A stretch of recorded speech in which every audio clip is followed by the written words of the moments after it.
सदर मुमलिकत आरिफ अलवी की बीजेपी रहनुमा के तौहीन आमेज बयान की सख्ती से मजम्मत। तौहीन आमेज बयान से मुसलमानों के जज्बात मजरूह हुए हैं। सदर मुमलिकत का कहना है कि हिंदुस्तान में इस्लामोफोबिया के बढ़ते रुझान का अक्कास है। सदर मुमलिकत महज पार्टी अहदेदारों को मुअत्तल करना और निकाल देना काफ़ी नहीं।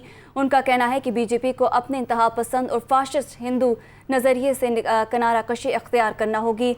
आपको बताएं कि उनका मज़ीद कहना है कि बयान हिंदुस्तान में इस्लामोफोबिया के बढ़ते रुझान का अक्कास है। महज पार्टी अहदेदारों को मुअत्तल करना और निकाल देना काफ़ी नहीं।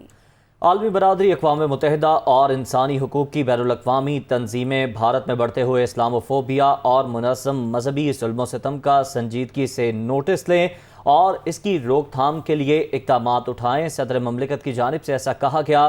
सदर मुमलिकत आरिफ अलवी की बीजेपी रहनुमा के तौहीन आमेज़ बयान की सख्ती से मजम्मत। कहा, तौहीन आमेज़ बयान से मुसलमानों के जज्बात मजरूह हुए हैं।